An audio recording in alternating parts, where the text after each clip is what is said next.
Hello दोस्तों, बैलिज्म academy YouTube channel में आपका फिर से बहुत बहुत स्वागत है। दोस्तों, आज के इस वीडियो में हम सामान्य विज्ञान का मोस्ट इम्पॉर्टेंट टॉपिक मानव रुधिर से संबंधित यानी कि ह्यूमन ब्लड से संबंधित 50 अति महत्वपूर्ण प्रश्नों को सॉल्व करने वाले हैं। इस वीडियो में उन सारे क्वेश्चंस को इंक्लूड किया गया है जो क्वेश्चन पिछले 4-5 साल में एग्जाम्स में पूछे गए हैं या फिर जिनके आने की बहुत ज़्यादा संभावना है। इसीलिए पूरे वीडियो में लास्ट तक बने रहिएगा और लास्ट में इन्हीं क्वेश्चंस में से आपसे 2 क्वेश्चन पूछूंगा जिनका आंसर आपको कमेंट बॉक्स में बताना है। तो चलिए शुरू करते हैं सबसे पहले क्वेश्चन से। सबसे पहला क्वेश्चन है, रक्त शर्करा किसे कहा जाता है? ऑप्शन आपके सामने glucose, option B fructose, option C cellulose या फिर ऑप्शन डी माल्टोज। इसका सही आंसर हो जाएगा ऑप्शन ए ग्लूकोज। तो याद रखिएगा कि ग्लूकोज को ही रक्त शर्करा कहा जाता है। अगर आपसे पूछा जाता है कि फलों की शर्करा किसे कहा जाता है तो फ्रक्टोज को कहा जाता है। रक्त है एक, आपको बताना है कि रक्त क्या है। ऑप्शन आपके सामने संयोजी ऊतक, ऑप्शन बी पेशीय ऊतक, ऑप्शन सी उपयुक्त दोनों या फिर ऑप्शन डी इनमें से कोई नहीं। इसका सही आंसर हो जाएगा ऑप्शन ए संयोजी ऊतक। दोस्तों याद रखिएगा कि रक्त एक प्रकार का तरल संयोजी ऊतक है। अगला क्वेश्चन, रक्त का पीएच मान कितना होता है? ऑप्शन आपके सामने 6.4, ऑप्शन बी 7.4, ऑप्शन सी 8 या फिर ऑप्शन डी 2.8। इसका सही आंसर हो जाएगा ऑप्शन बी 7.4। दोस्तों याद रखिएगा कि रक्त का जो पीएच मान होता है वो 7.4 होता है। आप सभी को पता है कि अगर किसी पदार्थ का पीएच मान 7 है इसका मतलब वह ये है कि वह उदासीन है। अगर पीएच मान 7 से ज़्यादा है इसका मतलब वह पदार्थ क्षारीय है, और अगर पीएच मान 7 से कम है इसका मतलब ये कि ये अम्लीय है। क्योंकि आपको पता है कि रक्त का पीएच मान 7.4 होता है यानी कि 7 से ज़्यादा होता है, यानी कि इसकी प्रकृति जो होगी वो हल्की क्षारीय होगी। अगला क्वेश्चन, रक्त की प्रकृति कैसे होती है? तो मैंने आपको अभी बताया था कि 7.4 रुधिर का पीएच मान होता है यानी कि हल्का क्षारीय होता है, यानी कि ऑप्शन सी हमारा बिल्कुल सही हो जाएगा। अगला क्वेश्चन, रक्त का कितने प्रतिशत भाग प्लाज्मा होता है? ऑप्शन आपके सामने 35%, ऑप्शन बी 55%, ऑप्शन सी 45% या फिर ऑप्शन डी 75%। इसका सही आंसर हो जाएगा ऑप्शन बी 55%। तो याद रखिएगा जो ब्लड होता है इसका लगभग 55% जो होता है वो सिर्फ प्लाज्मा होता है, और लगभग जो 45% होता है वो सिर्फ और सिर्फ रुधिर कणिकाएं होती है। तो यहाँ पर आपसे पूछा गया है कि रक्त का कितना प्रतिशत भाग प्लाज्मा होता है, तो 55% होता है, यानी कि ऑप्शन बी हमारा बिल्कुल सही हो जाएगा। अगला क्वेश्चन, रक्त का अध्ययन किसके अंतर्गत किया जाता है? ऑप्शन आपके सामने cytology, option B histology, option C haematology या फिर ऑप्शन डी ऑस्टियोलॉजी। इसका सही आंसर हो जाएगा ऑप्शन सी हिमेटोलॉजी। तो याद रखिएगा कि रक्त का अध्ययन हिमेटोलॉजी के अंतर्गत किया जाता है। अगर आपसे पूछा जाता है कि साइटोलॉजी के अंतर्गत किसका अध्ययन किया जाता है तो कोशिकाओं का अध्ययन किया जाता है। अगर आपसे पूछते हैं कि हिस्टोलॉजी के अंतर्गत किसका अध्ययन किया जाता है तो ऊतकों यानी कि टिश्यू का अध्ययन किया जाता है। अगर आपसे पूछते हैं कि ऑस्टियोलॉजी के अंतर्गत किसका अध्ययन करते हैं तो हड्डियों का अध्ययन किया जाता है। अगला क्वेश्चन, शरीर में रक्त की अपर्याप्त पूर्ति को क्या कहा जाता है? ऑप्शन आपके सामने ischaemia, option B haemophilia, option C glaucoma या फिर ऑप्शन डी हाइपरटेंशन। इसका सही आंसर हो जाएगा ऑप्शन ए इस्कीमिया। तो याद रखिएगा कि जब मानव शरीर में रक्त की पूर्ति नहीं हो पाती यानी कि अपर्याप्त पूर्ति होती है तो इसको इस्कीमिया कहा जाता है। अगला क्वेश्चन, रक्त का निर्माण कहाँ होता है? ऑप्शन आपके सामने प्लीहा, ऑप्शन बी मस्तिष्क, ऑप्शन सी अग्न्याशय या फिर ऑप्शन डी अस्थि मज्जा। इसका सही आंसर हो जाएगा ऑप्शन डी अस्थि मज्जा। तो याद रखिएगा कि रक्त का निर्माण जो होता है वो अस्थि मज्जा यानी कि बोन मैरो में होता है। अगला क्वेश्चन, मानव शरीर के भार का कितना प्रतिशत भाग रक्त होता है? ऑप्शन आपके सामने 7%, ऑप्शन बी 10%, ऑप्शन सी 15% या फिर ऑप्शन डी 20%। इसका सही आंसर हो जाएगा ऑप्शन ई 7%। दोस्तों याद रखिएगा कि मानव शरीर का लगभग जो 7% होता है वो सिर्फ और सिर्फ रक्त होता है, यानी कि ऑप्शन ए हमारा जो है बिल्कुल सही है। अगला क्वेश्चन, रक्त का शुद्धिकरण कहाँ होता है? ऑप्शन आपके सामने यकृत, ऑप्शन बी वृक्क, ऑप्शन सी हृदय या फिर ऑप्शन डी आमाशय। इसका सही आंसर हो जाएगा ऑप्शन बी वृक्क यानी कि किडनी। तो याद रखिएगा कि रक्त का जो शुद्धिकरण होता है यानी कि रक्त को साफ करने का जो काम होता है वो वृक्क में होता है, यानी कि ऑप्शन बी। नेक्स्ट क्वेश्चन है, रक्त में ऑक्सीजन मिलाने का कार्य किस अंग के द्वारा किया जाता है? ऑप्शन आपके सामने यकृत, ऑप्शन बी वृक्क, ऑप्शन सी हृदय या फिर ऑप्शन डी फेफड़ा। इसका सही आंसर हो जाएगा ऑप्शन डी फेफड़ा। तो याद रखिएगा कि रक्त में ऑक्सीजन मिलाने का जो कार्य किया जाता है वो फेफड़े के द्वारा किया जाता है। यहाँ पर अगर हम इसको डायग्राम से समझने का प्रयास करें तो आप डायग्राम में देख सकते हैं कि सबसे नीचे जो है वो हार्ट है यानी कि हृदय है और ऊपर लंग्स है। यहाँ पर सबसे पहले बात करें तो सबसे पहले हृदय में जो अशुद्ध रक्त आता है पूरे शरीर से, इस रक्त को पल्मोनरी धमनी के माध्यम से इसे फेफड़े तक पहुंचाया जाता है और फेफड़े में जब ये पहुंचता है तो वायु कुपिका कोश के माध्यम से यहाँ पर रक्त में ऑक्सीजन को मिलाया जाता है और कार्बन डाइऑक्साइड को निकाल दिया जाता है। जब ये रक्त ऑक्सीजन युक्त हो जाता है यानी कि इसमें ऑक्सीजन मिल जाता है तो ये रक्त शुद्ध हो जाता है। अब इस रक्त को पल्मोनरी शिरा के माध्यम से फिर से हृदय में यानी कि हार्ट में भेज दिया जाता है और हार्ट इस रक्त को पूरे शरीर में भेज देता है। तो ये पूरा कार्य होता है। यहाँ पर आपसे पूछा गया था कि मानव रक्त में या फिर कह सकते हैं कि रक्त में ऑक्सीजन मिलाने का कार्य किस अंग के द्वारा किया जाता है, तो फेफड़े के द्वारा किया जाता है। अगला क्वेश्चन, शरीर में रक्त को पंप करने का कार्य किस अंग के द्वारा किया जाता है? ऑप्शन आपके सामने यकृत, ऑप्शन बी वृक्क, ऑप्शन सी हृदय या फिर ऑप्शन डी फेफड़ा। इसका सही आंसर हो जाएगा ऑप्शन सी हृदय। दोस्तों यहाँ पर हमने 3 लगातार क्वेश्चंस को देखा है। सबसे पहला क्वेश्चन हमने ये देखा कि रक्त का शुद्धिकरण कहाँ होता है, तो किडनी में यानी कि वृक्क में होता है। दूसरा क्वेश्चन हमने ये देखा कि रक्त में ऑक्सीजन मिलाने का कार्य कौन करता है, तो फेफड़ा करता है। और तीसरा क्वेश्चन हमने ये देखा कि रक्त को पंप करने का कार्य किस अंग के द्वारा किया जाता है, तो हृदय के द्वारा किया जाता है। तो इन तीनों क्वेश्चन में कन्फ्यूज बिल्कुल नहीं होना है। अगला क्वेश्चन, प्लाज्मा का कितना प्रतिशत भाग जल होता है? ऑप्शन आपके सामने 45%, ऑप्शन बी 90%, ऑप्शन सी 60% या फिर ऑप्शन डी 50%। इसका सही आंसर हो जाएगा ऑप्शन बी 90%। दोस्तों मैंने आपको बताया था कि जो रक्त होता है इसका लगभग 55% जो होता है वो सिर्फ और सिर्फ प्लाज्मा होता है और जो लगभग 45% होता है वो रुधिर कणिकाएं होती है। यहाँ पर जो ये 55% प्लाज्मा है इसका भी 90% भाग जो होता है यानी कि प्लाज्मा में लगभग 90% जो होता है वो जल होता है यानी कि वाटर होता है। यहाँ पर आप प्लाज्मा के कॉम्पोजिशन को देख सकते हैं। यहाँ पर प्रोटीन की बात करें तो 7 से 9% तक होता है, शुगर जो है वो 0.1% तक होता है और यूरिया जो होता है वो 0 से 0.3% तक होता है और जो लवण होता है वो 0 से 9% तक होता है और जो वाटर होता है यानी कि जल होता है वो 90% होता है। तो यहाँ पर आपसे आगे और भी क्वेश्चन पूछे जाएंगे, याद रखिएगा। अगला क्वेश्चन, प्लाज्मा में कौन सा प्रोटीन पाया जाता है? ऑप्शन आपके सामने है keratin, option B myosin, option C haemoglobin या फिर ऑप्शन डी फाइब्रिनोजन। इसका सही आंसर हो जाएगा ऑप्शन डी फाइब्रिनोजन। तो याद रखिएगा कि प्लाज्मा में फाइब्रिनोजन प्रोटीन पाया जाता है और ये फाइब्रिनोजन प्रोटीन जो है ये रक्त का थक्का बनाने में सहायता करता है। याद रखिएगा कि प्लाज्मा में ग्लोब्यूलिन, एल्ब्यूमिन और फाइब्रिनोजन प्रोटीन पाए जाते हैं। अगला क्वेश्चन, प्लाज्मा का कितना प्रतिशत भाग प्रोटीन होता है? दोस्तों अभी मैंने आपको बताया था कि जो प्लाज्मा होता है इसका 7 से 9% जो होता है वो सिर्फ प्रोटीन होता है, 90% वाटर होता है। यहाँ पर आपसे पूछा गया कि कितने प्रतिशत भाग प्रोटीन होता है, तो 7% होता है यानी कि बी ऑप्शन हमारा सही हो जाएगा। अगला क्वेश्चन, प्लाज्मा से फाइब्रिनोजन निकाल देने पर क्या बनता है? ऑप्शन आपके सामने heparin, option B serum, option C प्लीहा या फिर ऑप्शन डी इनमें से कोई नहीं। इसका सही आंसर हो जाएगा ऑप्शन बी सीरम। दोस्तों मैंने आपको बताया था कि प्लाज्मा में फाइब्रिनोजन प्रोटीन पाया जाता है। अगर इस फाइब्रिनोजन प्रोटीन को निकाल दिया जाए तो इस प्लाज्मा को हम, जो बचा हुआ प्लाज्मा है इसको हम सीरम कहते हैं, यानी कि ऑप्शन बी हमारा बिल्कुल सही हो जाएगा। अगला क्वेश्चन, प्लाज्मा से किस एजेंट को निकाल देने पर रक्त का थक्का नहीं जमता है? ऑप्शन आपके सामने जल, option B haemoglobin, option C fibrinogen या फिर ऑप्शन डी इनमें से कोई नहीं।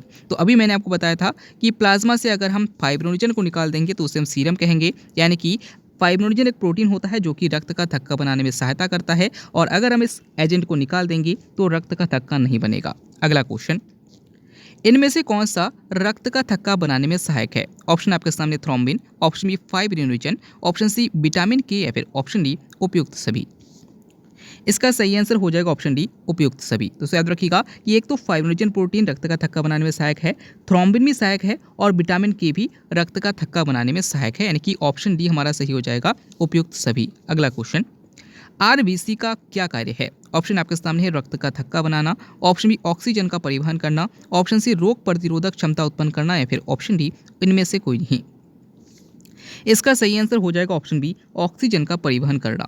दोस्तों जो याद रखिएगा कि जो आरबीसी होता है इसमें केंद्रक नहीं होता है, जहाँ पर केंद्रक होना होता है वहाँ पर हीमोग्लोबिन होता है और ये हीमोग्लोबिन जो होता है वो ऑक्सीजन को बांधकर अपने साथ पूरे ब्लड में सर्कुलेशन में भाग लेता है और इस तरीके से पूरे शरीर में ऑक्सीजन का परिवहन का कार्य करने का जो कार्य करता है वो आरबीसी करता है, यानी कि ऑप्शन बी हमारा सही हो जाएगा। आरबीसी का जो मेन कार्य है वो ऑक्सीजन का परिवहन करना है। अगला क्वेश्चन, इनमें से किस जीव के आरबीसी में केंद्रक पाया जाता है? ऑप्शन आपके सामने मेढक, ऑप्शन बी घोड़ा, ऑप्शन सी ऊंट या फिर ऑप्शन डी मछली। दोस्तों अभी मैंने आपको बताया था कि आरबीसी में केंद्रक नहीं पाया जाता है, लेकिन दो जीव ऐसे हैं जिनके आरबीसी में केंद्रक पाए जाते हैं, यानी कि ये दो जीव जो है वो इसका अपवाद है। एक तो इसमें ऊंट है और एक लामा है, यानी कि लामा और ऊंट जो है दो ऐसे उदाहरण हैं जिनके आरबीसी में केंद्रक पाया जाता है। अगला क्वेश्चन, रक्त का लाल रंग किसके कारण होता है? ऑप्शन आपके सामने डब्ल्यूबीसीज, option B RBCs, option C त्वचा या फिर ऑप्शन डी हीमोग्लोबिन। इसका सही आंसर हो जाएगा ऑप्शन डी हीमोग्लोबिन। दोस्तों याद रखिएगा कि जो आरबीसी होता है, आरबीसी में हीमोग्लोबिन पाया जाता है और ये हीमोग्लोबिन जो होता है इसमें एफई आयन पाया जाता है और इसी एफई आयन के कारण रक्त का जो रंग होता है वो लाल होता है। तो याद रखिएगा कि अगर आपके सामने एफई आयन दिया जाए तो आप इस पर टिक करेंगे, अगर हीमोग्लोबिन दिया जाए तो आप इस पर टिक करेंगे, अगर दोनों ना दिया जाए, अगर आरबीसी दिया जाए तो आप उस पर टिक करेंगे। अगला क्वेश्चन, हीमोग्लोबिन में कौन सी धातु पाई जाती है? ऑप्शन आपके सामने iron, option B magnesium, option C calcium या फिर ऑप्शन डी इनमें से कोई नहीं। अभी मैंने आपको बताया था कि हीमोग्लोबिन में एफई आयन पाया जाता है, यानी कि एफई आयन को हम आयरन कहते हैं, यानी कि ऑप्शन ए हमारा बिल्कुल सही हो जाएगा। अगला क्वेश्चन, लाल रक्त कणिकाओं का कब्रिस्तान किसे कहा जाता है? ऑप्शन आपके सामने यकृत, ऑप्शन बी प्लीहा, ऑप्शन सी आमाशय या फिर ऑप्शन डी मस्तिष्क। इसका सही आंसर हो जाएगा ऑप्शन बी प्लीहा। तो याद रखिएगा कि पहला क्वेश्चन तो आपसे ये पूछा जाएगा कि लाल रुधिर कणिकाओं का निर्माण कहाँ होता है, तो याद रखिएगा अस्थि मज्जा में, यानी कि बोन मैरो में होता है।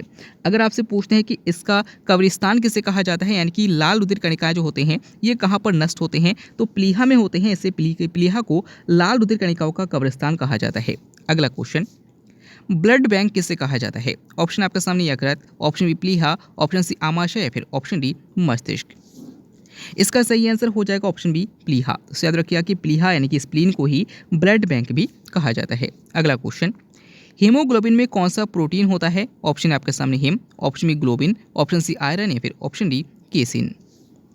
इसका सही आंसर हो जाएगा ऑप्शन बी ग्लोबिन। तो याद रखिएगा कि हीमोग्लोबिन दो शब्दों से मिलकर बना है, एक तो हिम, एक ग्लोबिन, यानी कि ग्लोबिन जो होता है यहाँ पर प्रोटीन होता है। अगला क्वेश्चन, नेक्स्ट क्वेश्चन है, मीठी मौत का मुख्य प्रभावी गैस कौन सा है? ऑप्शन आपके सामने carbon dioxide, option B carbon monoxide, option C oxygen या फिर ऑप्शन डी सल्फर डाइऑक्साइड। इसका सही आंसर हो जाएगा ऑप्शन बी कार्बन मोनोऑक्साइड। दोस्तों याद रखिएगा कि यहाँ पर आपसे क्वेश्चन को थोड़ा सा समझना पड़ेगा। मान लीजिए कि एक कमरा है और इस कमरे में आप सो रहे हैं, ठीक है ना, और यहाँ पर मान लीजिए कि यहाँ पर कोई भी अंगीठी जल रही है। तो मान लीजिए कि अगर आप अंगीठी जलाकर सो रहे हैं तो इस कमरे में कोई ना कोई ऑक्सीजन होगी और अंगीठी को जलने के लिए ऑक्सीजन की आवश्यकता होती है। आप सभी को पता है कि आग के जलने के लिए ऑक्सीजन की आवश्यकता होती है। तो इस अंगीठी के जलने के लिए सारी ऑक्सीजन की जो आवश्यकता होगी वो ये अंगीठी ले लेगा। इस प्रकार से कमरे में सिर्फ कार्बन मोनोऑक्साइड बच जाएगा और इसको हम जब बॉडी में लेंगे तो हमें बहुत ज़्यादा नींद आएगी और इस प्रकार से नींद के बाद हम मर जाएंगे और हमें पता भी नहीं चलेगा। तो इसे मीठी मौत भी कहा जाता है या फिर कार्बन मोनोऑक्साइड को साइलेंट किलर भी कहा जाता है। कोई भी क्वेश्चन आपसे पूछा जा सकता है, समझना जरूरी था तो इंपॉर्टेंट है, याद रखिएगा। अगला क्वेश्चन, रक्त निर्माण की प्रक्रिया को क्या कहा जाता है? ऑप्शन आपके सामने blastosis, option B haemopoiesis, option C lysis या फिर ऑप्शन डी प्यूरिफिकेशन।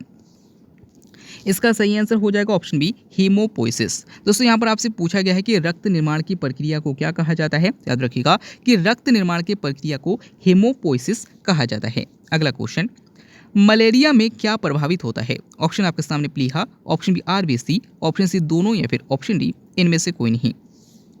इसका सही आंसर हो जाएगा ऑप्शन सी दोनों। तो याद रखिएगा कि मलेरिया जो होता है वो मादा एनाफिलीज मच्छर के काटने से फैलता है और ये प्रोटोजोआ से फैलता है। याद रखिएगा ये प्रोटोजोआ से फैलता है, बहुत पूछा जाता है। और याद रखिएगा कि इसमें हमारा जो प्लीहा होता है यानी कि स्प्लीन होता है और जो आरबीसी होता है दोनों प्रभावित हो जाता है। अगला क्वेश्चन, आरबीसी की कमी से कौन सा रोग हो जाता है? ऑप्शन आपके सामने plague, option B pneumonia, option C anaemia या फिर ऑप्शन डी इनमें से कोई नहीं।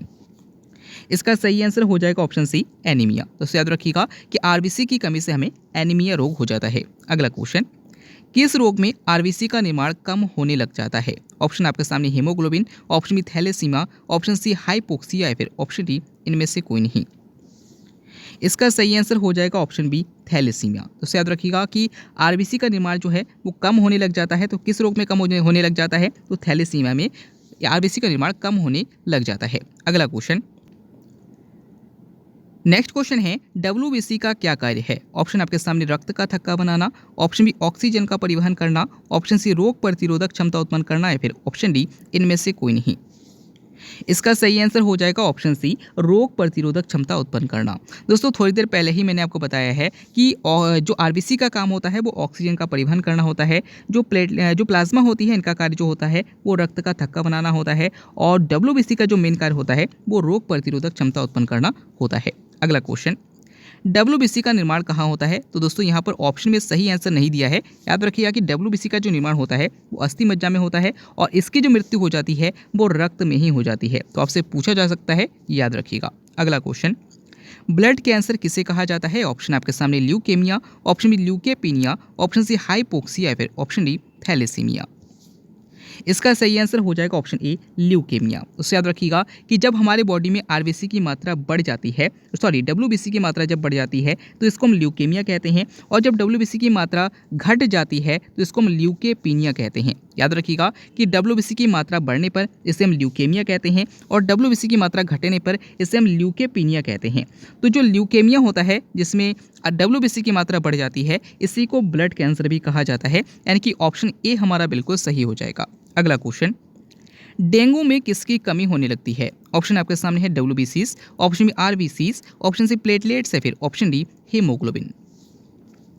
इसका सही आंसर हो जाएगा ऑप्शन सी प्लेटलेट्स। तो याद रखिएगा कि डेंगू जो है वो मादा एडीज मच्छर के काटने से फैलता है और वायरस के कारण यानी कि विषाणु के कारण फैलता है, और याद रखिएगा कि इसमें हमारे बॉडी में प्लेटलेट्स की कमी होने लगती है। अगला क्वेश्चन, रुधिर परिसंचरण तंत्र की खोज किसने की थी। ऑप्शन आपके सामने William Harvey, option B Karl Landsteiner, option C Edward Jenner या फिर ऑप्शन डी जॉन साल्क। इसका सही आंसर हो जाएगा ऑप्शन ए विलियम हार्वे। तो याद रखिएगा कि रुधिर परिसंचरण तंत्र की खोज विलियम हार्वे ने की थी, रुधिर समूह यानी कि ब्लड ग्रुप की खोज कार्ल लैंड-स्टीनर ने की थी, चेचक के टीके की खोज एडवर्ड जेनर ने की थी, और पोलियो के टीके की खोज जॉन साल्क ने की थी। अगला क्वेश्चन, रुधिर समूह की खोज किसने की थी। ऑप्शन आपके सामने William Harvey, option B Karl Landsteiner, option C Edward Jenner या फिर ऑप्शन डी अलेक्जेंडर फ्लेमिंग। तो दोस्तों मैंने अभी आपको बताया है कि जो कार्ल लैंड-स्टीनर है, इन्होंने याद रखिएगा कि इन्होंने ही ब्लड ग्रुप यानी कि रुधिर समूह की खोज की थी। अगला क्वेश्चन, सर्वदाता रुधिर समूह किसे कहा जाता है। ऑप्शन आपके सामने O positive, option B O negative, option C A B positive या फिर option D A B negative. इसका सही आंसर हो जाएगा ऑप्शन बी ओ नेगेटिव। तो याद रखिएगा कि सर्वदाता रुधिर समूह ओ नेगेटिव को कहा जाता है और सर्वग्राही रुधिर समूह ए बी पॉजिटिव को कहा जाता है। बहुत कंफ्यूजन होता है, याद रखिएगा। अगला क्वेश्चन, आरबीसी की संख्या किससे ज्ञात की जाती है। ऑप्शन आपके सामने stethoscope, option B haemocytometer, option C sphygmomanometer या फिर ऑप्शन डी ईसीजी। इसका सही आंसर हो जाएगा ऑप्शन बी हीमोसाइटोमीटर। तो याद रखिएगा कि आरबीसी की संख्या जो ज्ञात की जाती है वो हीमोसाइटोमीटर के द्वारा ज्ञात की जाती है। अगला क्वेश्चन, एंटीजन कितने प्रकार के होते हैं। ऑप्शन आपके सामने 1, ऑप्शन बी 2, ऑप्शन सी 3 या फिर ऑप्शन डी 4। इसका सही आंसर हो जाएगा ऑप्शन बी 2। तो याद रखिएगा कि एंटीजन 2 ही होते हैं, एक तो ए और एक बी। अगला क्वेश्चन, किस रुधिर समूह में दोनों एंटीबॉडी उपस्थित होता है। ऑप्शन आपके सामने है A, option B B, option C A B या फिर ऑप्शन डी ओ। दोस्तों यहाँ पर अगर आप चार्ट को देखें तो यहाँ पर आप देख सकते हैं कि जो ब्लड ग्रुप है, इसकी बात करें ब्लड ग्रुप ए, इसमें एंटीजन जो मिलेगा आपको ए मिलेगा और एंटीबॉडी जो मिलेगी वो आपको बी मिलेगी। अगर हम ब्लड ग्रुप बी की बात करें तो इसमें आपको एंटीजन बी मिलेगा और एंटीबॉडी ए मिलेगा।